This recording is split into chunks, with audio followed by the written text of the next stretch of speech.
Betul. Kelompok 3, kelompok 1. Kira ready action.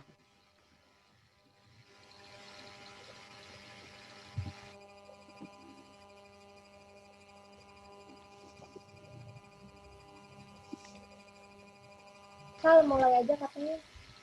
Oh, udah. Bismillahirrahmanirrahim. Assalamualaikum warahmatullahi wabarakatuh. Waalaikumsalam. Waalaikumsalam warahmatullahi wabarakatuh.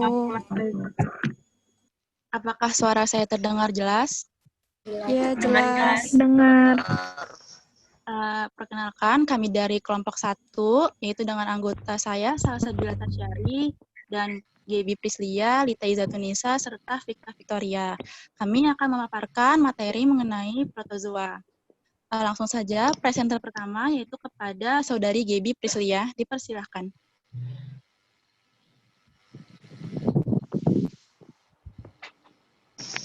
Sebelumnya, apakah suara saya terdengar dengan jelas? Jelas. Jelas. Jelas. Jelas. Oke, langsung saja. Jelas.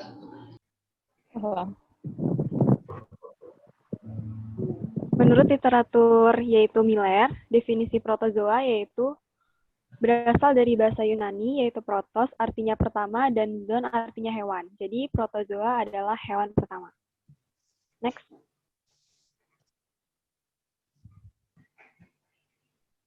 Berikut adalah karakteristik umum yang dimiliki oleh protozoa. Yang pertama merupakan mikroorganisme bersel tunggal yang disebut sebagai uniseluler. Yang kedua, mempunyai ukuran antara 10-200 mikron, tidak mempunyai simetris bentuk, dan mikroprotozoa ini selain hidup di perairan, ada pula yang hidup sebagai parasit di cairan tubuh atau jaringan makhluk hidup lain. Dan menurut Sutarno, dalam memenuhi kebutuhan nutrisi protozoa, ini ada yang bersifat holozoik, saprozoik, holofitik atau autotrof, dan saprofitik. Untuk holozoik, artinya memakan organisme lain yang Untuk yang holozoik, artinya memakan organisme lain yang memiliki ukuran lebih kecil. Nah, untuk saprozoik, ini memakan organisme yang telah mati. Kalau untuk holofitik dan autotrof, itu artinya dapat membentuk makanannya sendiri melalui proses fotosintesis, seperti contohnya Kadavitoflagellata karena memiliki plastida.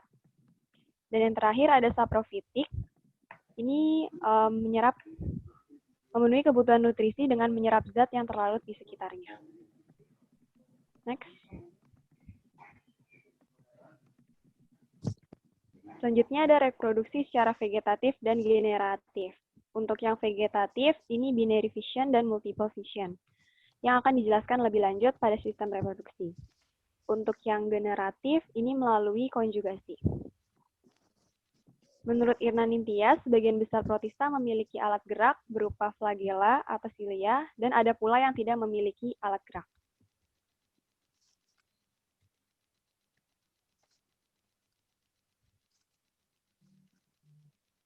Berikut adalah karakteristik umum protozoa. Struktur dan fungsi tubuhnya memiliki membran plasma yang berfungsi sebagai pelindung, pengatur pertukaran makanan dan gas. Selanjutnya ada sitoplasma yang terbagi menjadi dua, ada eksoplasma dan endoplasma. Menurut Miller, eksoplasma adalah sitoplasma yang terdapat di bawah pelikel, sedangkan endoplasma adalah sitoplasma bagian dalam cairan. Ada vakuola makanan yang berfungsi mencerna makanan dan vakuola kontraktil untuk mengeluarkan sisa makanan dalam bentuk cairan melalui membran sel serta mengatur kadar air dalam sel. Dan inti sel berfungsi untuk mengatur aktivitas sel.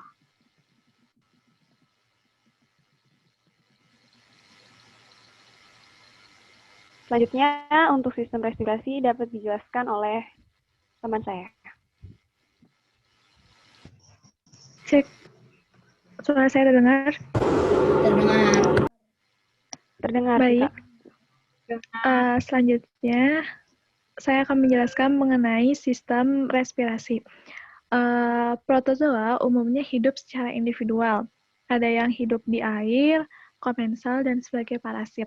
Nah, hewan protozoa seperti amuba atau paramecium bernafas menggunakan permukaan tubuhnya.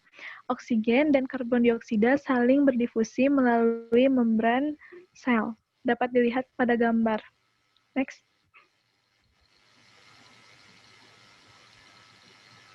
Protozoa mengambil oksigen melalui membran plasma dengan proses difusi. Nah, proses respirasi yang sebenarnya terjadi di mitokondria. Oksigen membantu dalam proses respirasi aerobik yang berlangsung di mitokondria dengan bertindak sebagai akseptor elektron. Elektron penerima oksigen berubah menjadi air. Disinilah peran tempat oksigen dalam respirasi. Dalam kasus protozoa yang bernafas secara anaerob, tidak diperlukan oksigen sehingga mereka hanya membutuhkan substrat organik dan dipecah sebagian untuk menghasilkan energi yang dibutuhkan.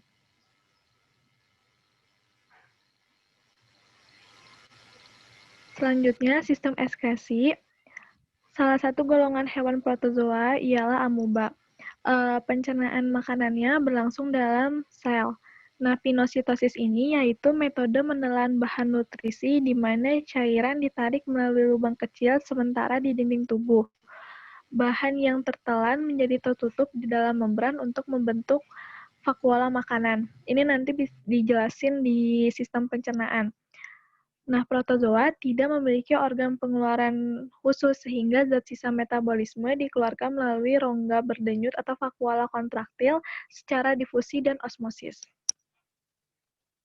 Next slide. Oke. Pada protozoa, pengeluaran sisa metabolisme melalui membran sel secara difusi, sama seperti sistem respirasi. Protozoa mempunyai organel ekskresi yang tadi disebut vakuola kontraktil yang bekerja secara periodik serta berperan mengatur kadar air dalam sel, dan sewaktu-waktu dapat mengeluarkan sisa-sisa air.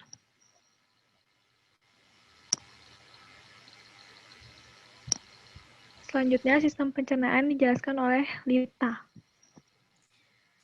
Cek. Apakah suara saya terdengar? Terdengar, Lita.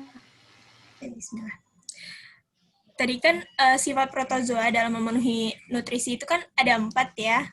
Ada holozoik, saprozoik, kolifitik, sama saprofiktik. Nah, itu bagaimana cara mencerna makanannya? Jadi di sini ada gambar dari contoh amuba. Nah, dia itu kan gerak semu ya, amuba itu. Jadi, mengambil makanannya itu dengan cara fagositosis. Memasukkan makanannya dengan mengelilingi makanannya, gitu ya.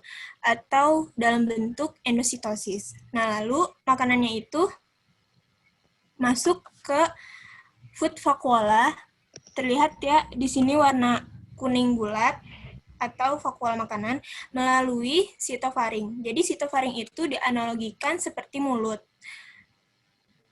Setelah itu, lisosom menyatu dengan vakuola untuk melepaskan enzim pencernaan di dalam vakuola.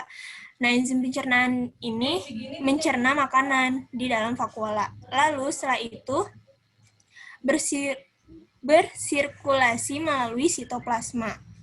Lalu menyebarkan hasil pencernaannya dan akan dikeluarkan isi limbahnya atau sisa-sisa makanannya itu akan dikeluarkan dengan eksositosis melalui vakuola kontraktil. Nah, ini contoh dari siliata. Kalau dari siliata itu kan dia alat geraknya bersilia ya, rambut getar. Jadi dia itu punya yang namanya trikosista. Terlihat ya di gambar kiri yang paling atas itu. Dia itu seperti jarum. Jadi dia melepaskan trikosista, lalu mangsanya itu tidak bisa gerak. Nah, tidak bisa gerak, habis itu dimakan sama siliata. Setelah itu dimasukkan ke vakuola makanan, lalu berproses sama seperti kayak tadi dan dikeluarkan oleh vakuola kontraktil. Nah, untuk flagellata itu juga sama, bedanya itu dia menggunakan cambuknya. Cambuknya itu kan berombak-ombak, jadi aliran airnya itu kumpul, lalu lalu makanan yang ada di aliran airnya itu bisa masuk gitu, bisa dimakan, ditelan ke mulut, ke vakuola makanan, dan sebagainya sama. Nah, bagaimana untuk yang plasmodium atau sporozoa? Kan dia itu tidak punya alat gerak ya. Kalau dia itu, jadi kalau dia itu makanan diserap langsung dari host phase-nya atau inangnya melalui permukaan tubuh. Gitu.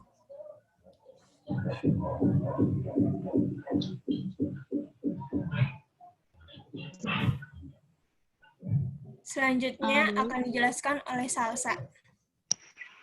Selanjutnya adalah sistem reproduksi. Sistem reproduksi protozoa terbagi menjadi dua, yaitu bisa aseksual dan juga bisa seksual.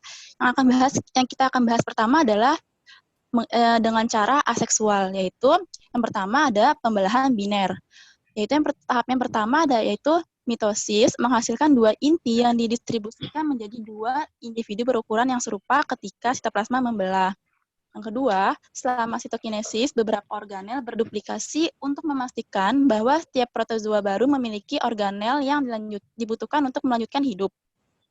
Yang ketiga, sitokinesis bisa longitudinal atau transversal. Kalau kita lihat pada gambar yang A itu merupakan pembelahan biner secara longitudinal. Nah, jadi kan pertama intinya itu hanya satu, lalu bermitosis. Jadi intinya itu ada dua. Nah, kemudian ada yang namanya proses sitokinesis, yaitu pembelahan sitoplasma, sehingga terbelah menjadi dua. Yang ini secara longitudinal. Kalau secara yang B ini adalah secara melintang atau transversal. Next.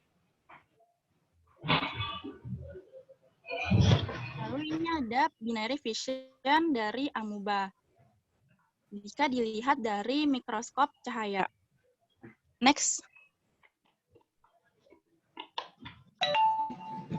Nah, cara reproduksi yang kedua yaitu tunas. Yaitu dengan cara yaitu sel keturunan jauh lebih kecil dari induknya dan kemudian tumbuh menjadi ukuran yang dewasa. Lalu tunas terjadi di beberapa ciliata. Prosesnya yaitu mitosis diikuti dengan penggabungan satu inti ke dalam massa sitoplasma yang jauh lebih kecil daripada sel induk. Cara reproduksi yang ketiga yaitu pembelahan ganda atau skizogoni. Umumnya terjadi antara apikompleksa dan beberapa amuba.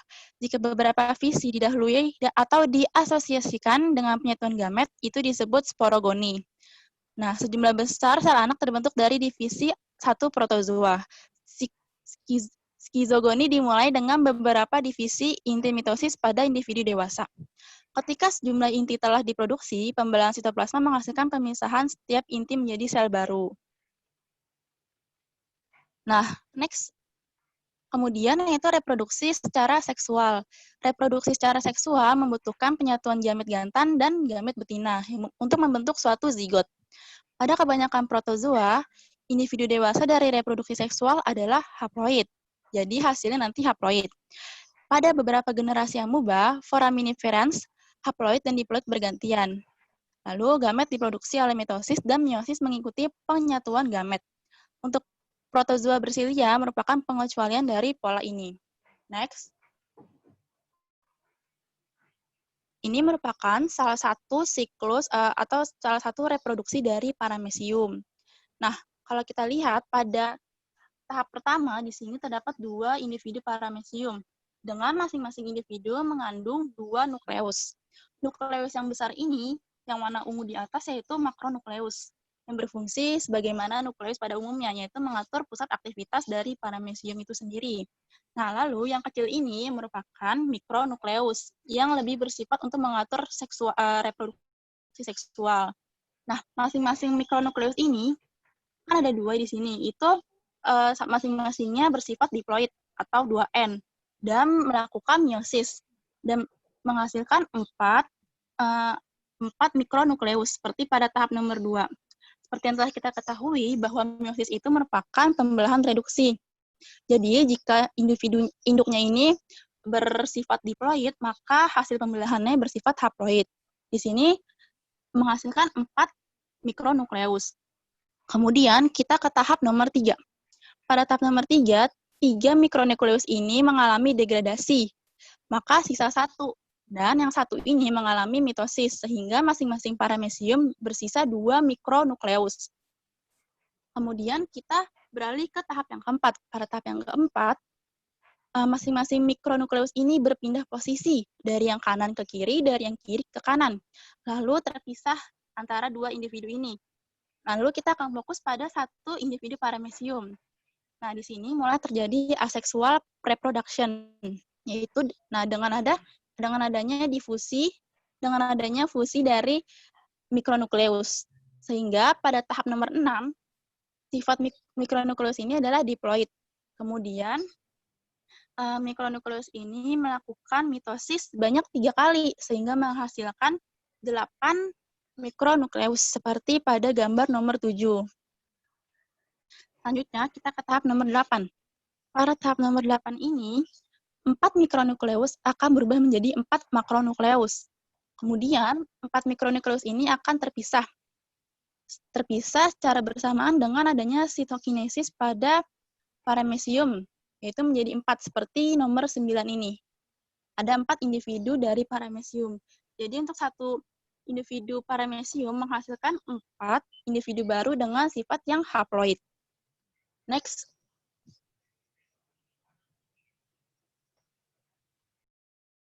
Kemudian, filogeni. Protozoa merupakan film dari kingdom Protista. Protozoa kemungkinan berasal dari 1,5 miliar tahun yang lalu. Nah, takson protozoa tidak boleh digunakan dalam skema klasifikasi yang berusaha mempresentasikan sejarah evolusi molekuler yang sebenarnya. Kata protozoa masih dapat digunakan untuk menunjukkan kelompok organisme Protista polifiletik yang memiliki beberapa karakteristik morfologi, reproduksi, ekologi, dan biokimia. Next. Di sini terdapat gambar kladogram dari Kingdom Animalia. Kita lihat terdapat 5, yaitu Protista, Basalphilia, Leptochrozoa, Ecdysozoa, dan juga Deuterosomia. Di sini kita akan fokus pada Protista. Pada Protista ini dibagi menjadi 3, yaitu Protista mirip hewan yang kita pahami, yang kita pelajari sekarang, yaitu Protozoa, Protista mirip tumbuhan, dan juga Protista mirip jamur. Untuk yang A ini, yaitu adalah Exavata. Untuk yang gambar B ini merupakan supergrup dari Amoebozoa. Yang C ini merupakan supergrup Rhizaria, dan yang D ini merupakan Chromalpheolata. Next. Kemudian akan dilanjutkan oleh teman saya. Baik, selanjutnya yaitu klasifikasi protozoa berdasarkan alat geraknya. Yang pertama itu ada amoeboid atau pseudopodia, kemudian ada cilia, ada sporozoa, dan flagellata. Next slide. Rhizopoda. Film Sarcodina atau Rhizopoda yang berasal dari kata rhizoid artinya akar dan podos yang artinya kaki, beranggotakan semua organisme yang menggunakan kaki semu atau spodia.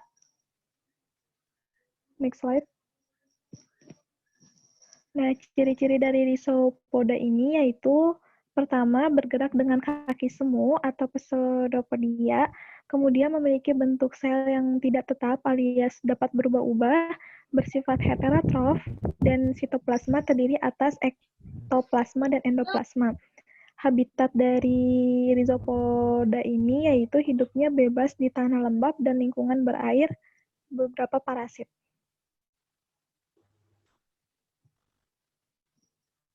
Next slide.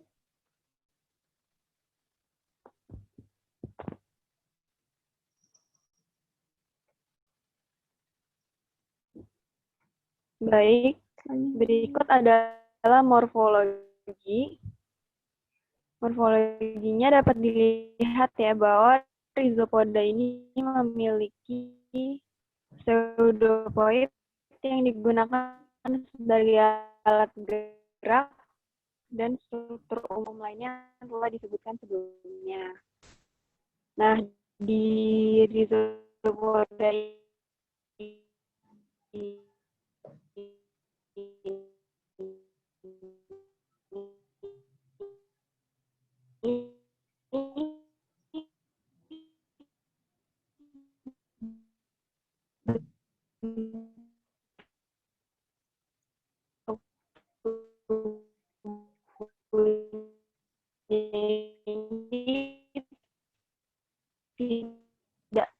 tepat gitu. Kali ini apa? Next, boleh di next.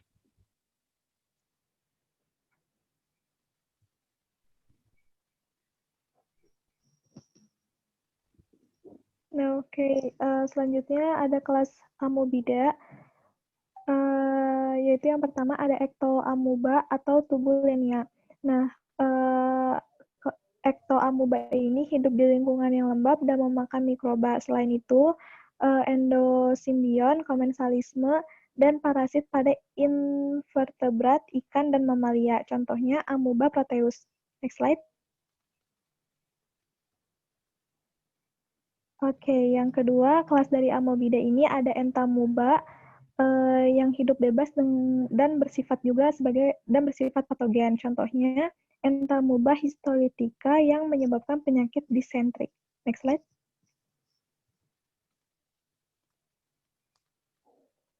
Selanjutnya dijelaskan oleh teman saya. Flagellata. Flagel yang berarti bulu cambuk. Anggota filum Flagellata memiliki ciri khusus yaitu memiliki flagella atau bulu cambuk yang sebagai alat geraknya. Flagella merupakan tonjolan protoplasma yang panjang seperti cambuk.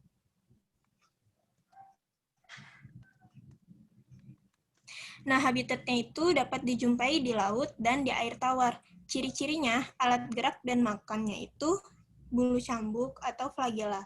Flagellata memiliki bentuk tubuh yang tetap karena terbungkus dengan selaput sel yang kuat. Berdasarkan struktur morfologinya, terbagi menjadi dua, ada Phytoflagellata dan ada Zooflagellata.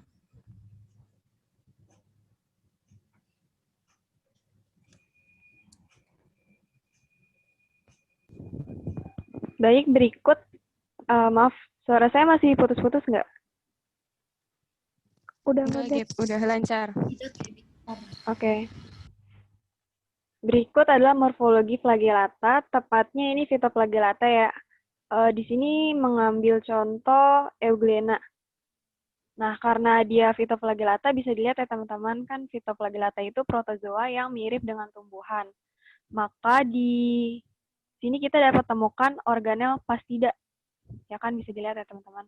Terus untuk ciri khusus flagellata, yaitu terdapat flagel yang artinya bulu cambuk. Selain itu, pada flagellata terdapat pelikel. Nah, tadi mungkin putus-putus ya di bagian morfologi rhizopoda. Jadi mau dijelasin sedikit lagi tentang pelikel. Jadi si flagellata ini punya pelikel dan rhizopoda tadi nggak punya pelikel. Nah, fungsi dari pelikel ini untuk mempertahankan bentuk tetapi juga fleksibel gitu.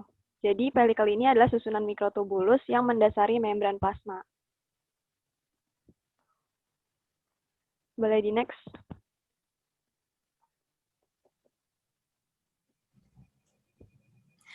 Nah, ini subfilumnya ada Phytoflagellata, yang contohnya itu Euglena gracilis. Dia ini mirip dengan tumbuhan karena memiliki plastida sehingga dapat melakukan fotosintesis. Terus yang kedua itu ada Zooflagellata. Dia ini menyerupai hewan, tidak berkloroplas dan bersifat heterotrof. Contohnya itu seperti Trypanosoma gambiens. Contohnya ini dia menyebabkan penyakit tidur pada manusia di Afrika. Kemudian adalah ciliata. Semua anggotanya berukuran lebih besar, mempunyai silia yang berbentuk majemuk sebagai alat gerak, atau organel penarik dan juga atau pemegang makanan. Banyak organisme anggota ciliata yang memiliki mulut sel yang disebut dengan sitosoma. Next.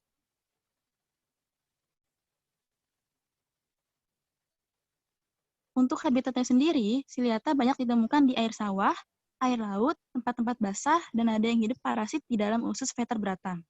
Untuk ciri-cirinya yaitu bergerak dengan silia, heterotrof yaitu dengan cara memangsa alga uniseluler, bakteri, dan juga protozoa lain. Selanjutnya, yaitu memiliki ciri dinding tubuh berupa pelikel berbentuk relatif tetap. Yang keempat, memiliki dua inti, yaitu makronukleus sebagai vegetatif dan juga mikronukleus sebagai generatif. Menurut Irnang Ningtyas tahun 2014. Yang kelima, terdapat trikosit sebagai alat pertahanan diri. Next.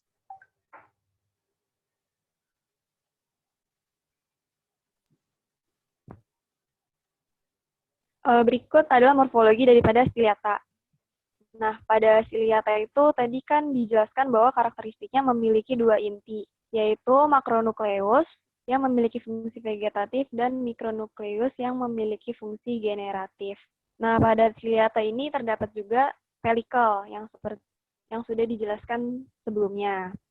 Nah, ciliata ini memiliki oral groove. Oral groove ini fungsinya sebagai celah mulut untuk memasukkan partikel ke dalam sitofaring. Bisa dilihat ya teman-teman. Nah, sitofaring ini dianalogikan sebagai mulut yang nantinya akan diteruskan ke si vakuola makanan.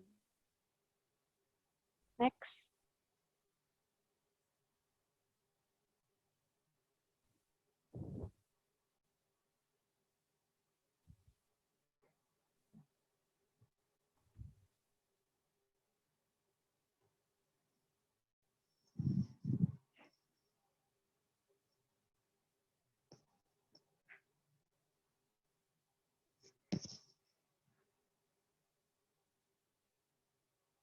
Nah, contohnya adalah Paramecium caudatum. Next.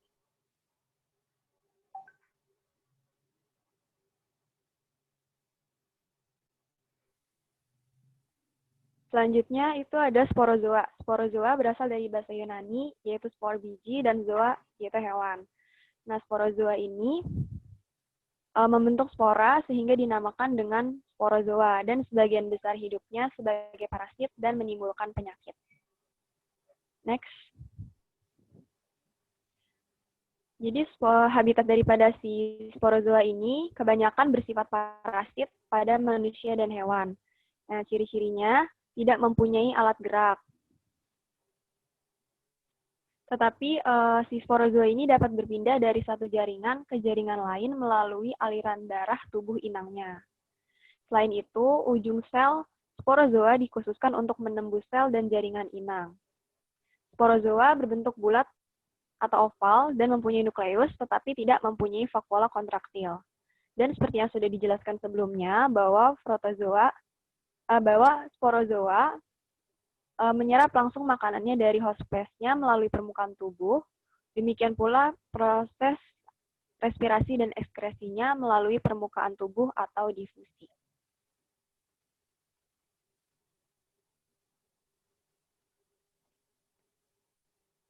Berikut adalah morfologi dari sporozoa.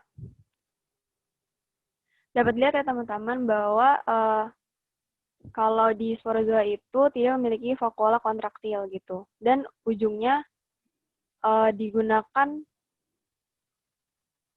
untuk di slide sebelumnya dijelaskan bahwa ujungnya ini dikhususkan untuk menembus sel inang gitu. Bisa dilihat ada dua ring, yang ini ada polar sama posterior ring gitu.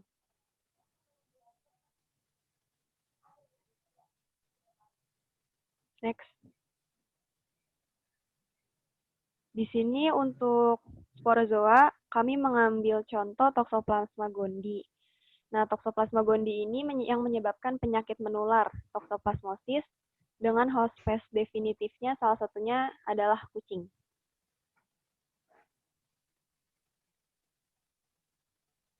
Sekian presentasi dari kami, selanjutnya akan ada diskusi di Kudar. Terima kasih teman-teman.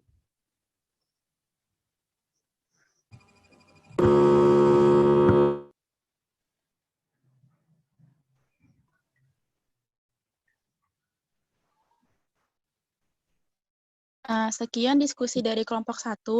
Kurang lebihnya mohon maaf. Wassalamualaikum warahmatullahi wabarakatuh. Waalaikumsalam warahmatullahi Waalaikumsalam. Waalaikumsalam warahmatullahi wabarakatuh.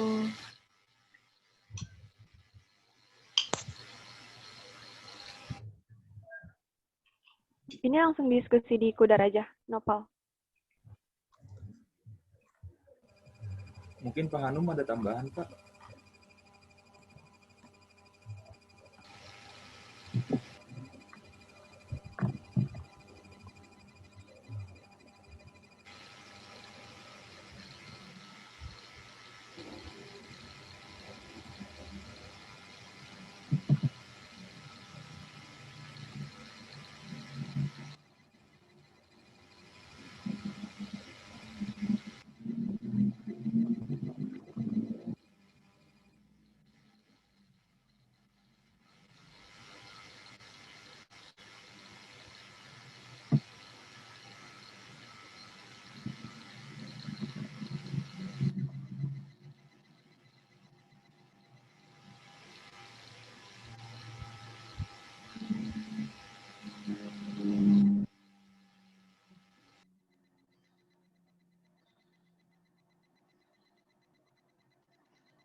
Tes.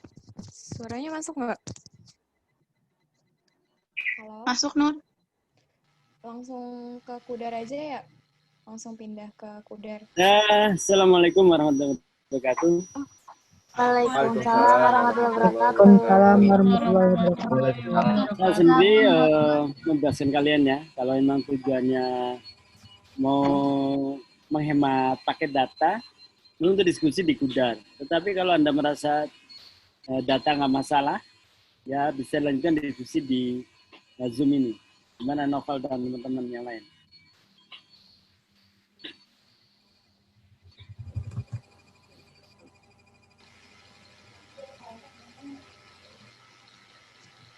Gimana? Mau di Kudar aja? Karena kemarin katanya keberatan soal paket data kalau mulai Zoom.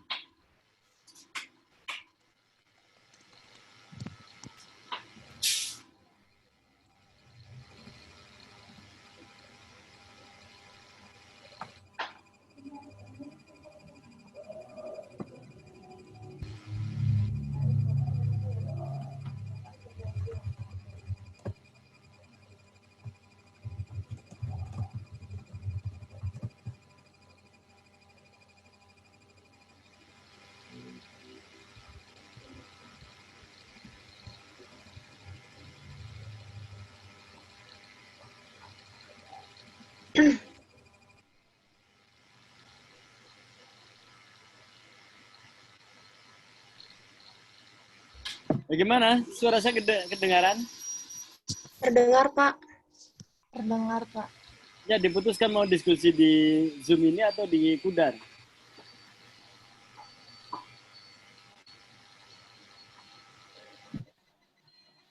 Kok pada diam?